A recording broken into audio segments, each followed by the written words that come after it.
Welcome back to Stamping at the Warren, and I'm Kim Tolton, and today I am sharing my very first Bration product showcase. This is using the Botanicals for You stamp set. Now if you order most of the bundle that's involved in creating today's card, you would be able to select your stamp set here if you wished as your freebie under the Bration promotion.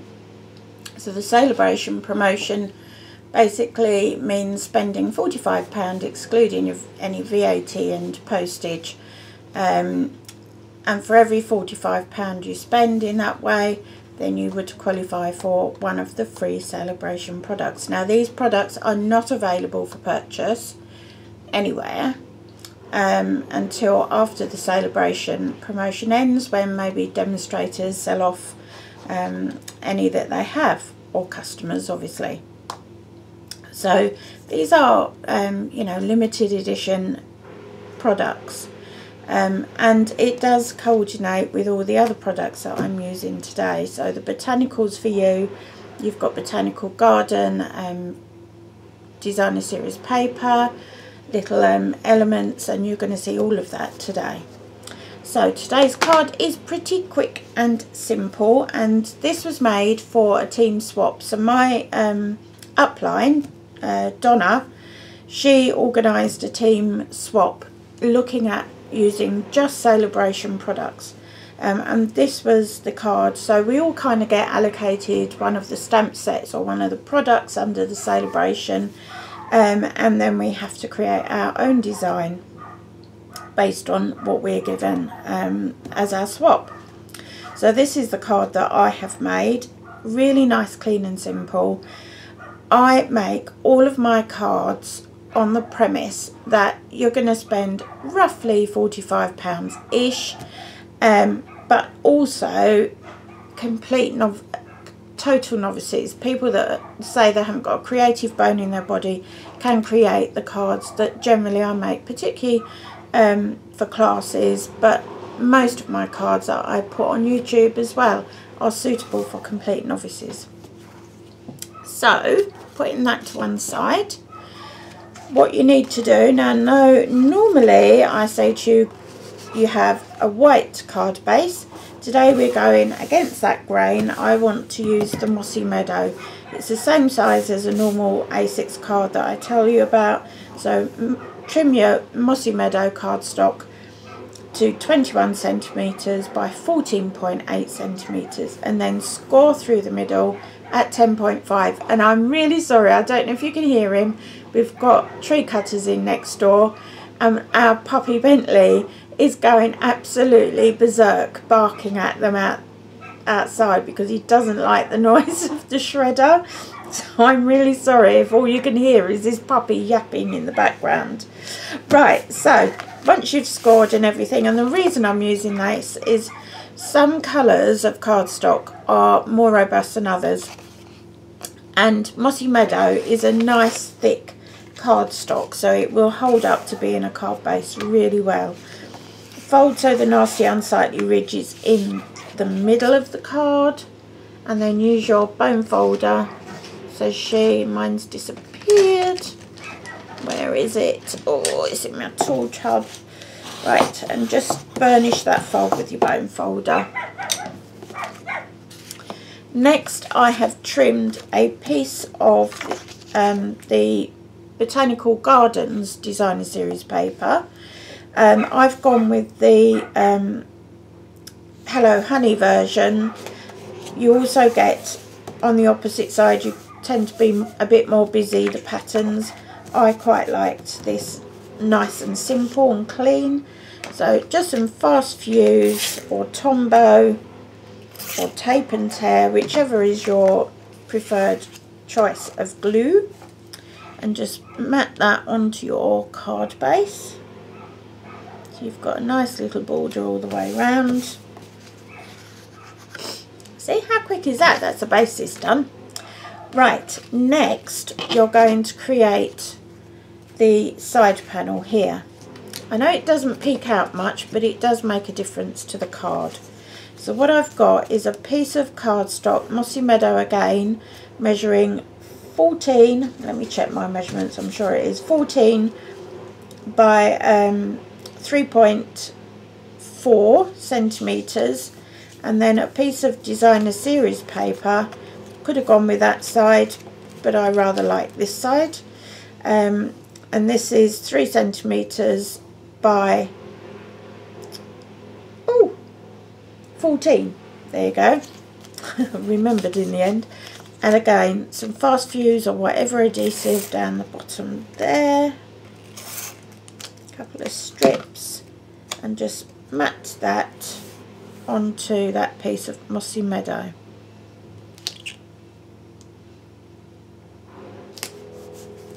Okay. Then make sure that your pattern is the right way round. I did mount one of mine and it ended up that way, which isn't particularly pretty. And this, we're not popping this up or anything because there's a die cut to go on the top. So again, that just goes up, and you can put it that side or that side, it doesn't really matter. And this, you just want to leave a bit of a gap. I always find it easier to go this way actually when I'm doing long strips. So leave a bit of a gap, get it nice and square, on it goes. Okay, like that. Next you need a piece of just regular Whisper White cardstock. Now I haven't used this stamp before. I gave my original one to one of my downlines yesterday, to Lee, and so I haven't actually seasoned this stamp. Now seasoning of stamps isn't difficult. If you was to try and stamp this straight away onto your cardstock, you would find you wouldn't get a very good image. It wouldn't be crystal clear. So what you do is really simple. You ink it up and you stamp it off onto some scrap paper or your grid paper. Can you see in shot there? I've just realised that my lens has misted up again. Bear with me, I'm going to clean the lens. It's really chilly in here today. Hopefully that's better. So ink it up again, and you might have to do it 2 or 3 times.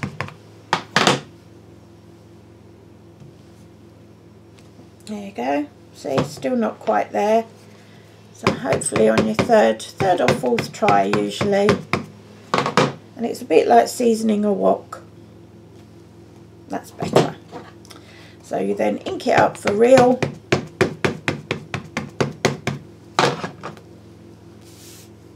And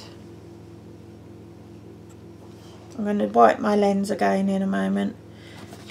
Just stamp that down, give it a nice press.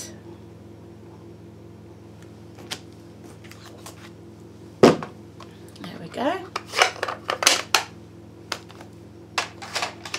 Right, bear with me again. Must I just give that lens? I'm not sure if it is the lens actually, or if it's just the room in general. If I can, I'll edit these bits out, but it's not always possible. Is that any better, guys? Right, sorry, I managed to switch off the camera then. Right, so you just want some, we're going to die cut this first using the Lots of Labels framelits dies, and if I remember correctly it's the largest one that we need for this.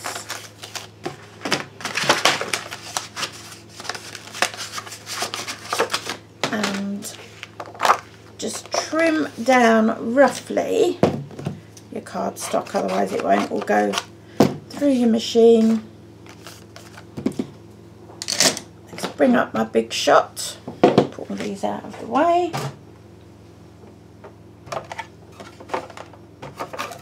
And I've got the magnetic platforms. You have your magnetic platform or multi-purpose platform if you haven't got one. I do recommend you invest in one if you can. And then line up And I did the stamping in Mossy Meadow ink. And I do hope that by the end of the day I'm getting nice clear videos. I've got the wood burner on and it's been on for a while now, but it takes time. Right, I like to go backwards and forwards.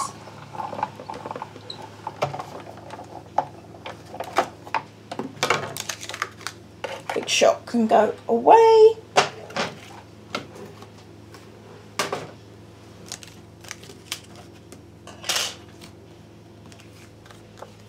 And then we're going to stamp this with some smaller accessory stamps, and we're going to be using a combination of the coordinating inks. So on here we've got Hello Honey, we've got Mint Macaron and Old Olive, so that's what we're going to be using. So I'll start with the Mint Macaron because it happens to be there. There's no hard and fast rules on this, so just randomly stamp just a few, 2 or 3 of each colour. Remember to use first, second and third generation stamping, and that way you will get multiple shades from the same colour. Let me rotate my colour caddy. Where are we?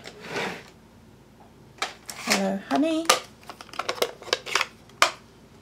So we'll do the smaller flower in Hello Honey, but you just chop and change them around. If you ever wonder what colours coordinate with the cardstock and designer series paper packs, if you actually look at the label on the pack, it will tell you all of the colours that coordinate with your cardstock. Right, and the last one is Old Olive, which is a bright, there we go. And I'm going to do a little leaf with this one, or the framework of a leaf I suppose it is.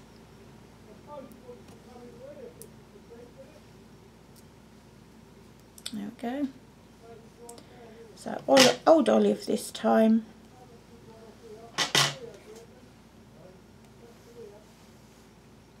And one there. There you go. So that is your label.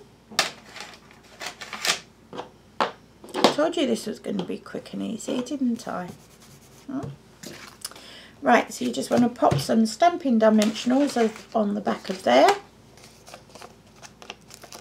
About 4 you need on this because it's quite a big old label.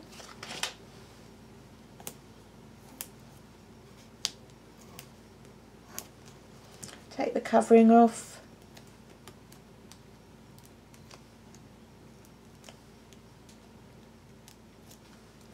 And the reason that we do these swaps is so that we can share ideas. Make sure you've got your sentiment up the right way, and then place this on overlapping that panel that you did first of all. There you go. And then the last bit, oh now the chainsaw's going, I do apologise ladies. We're using these Botanical Garden jewels, so they've got this lovely rhinestone in the middle of a metal element. And you just pop that on with a glue dot. I shall start shouting. This has been going on for days. I've had to put off doing any videos because this is now day 4 of having all of this done, and it's our neighbour that's having it done. They had some trees go down in the gales last year, and they've just got around to getting the trees locked down. Right, so I've just popped a couple of glue dots on the back of that little gem embellishment, and that is your card made. Now, and I was saying very quickly, the reason that we make these is to swap with one another, and it's particularly useful for new demonstrators, so that they can have a pool of ideas which are almost ready-made workshops for them, so it takes some of the hard work away for them. So that's why we do them. And sometimes we need to be able to just go to a basket, pop out a swap we've received and go, oh yep, that gives me inspiration for my own thing. I don't do it hugely often, but I do have days where I just can't think of a creative bit in my body, and I just need to go in, do something quick and get it done.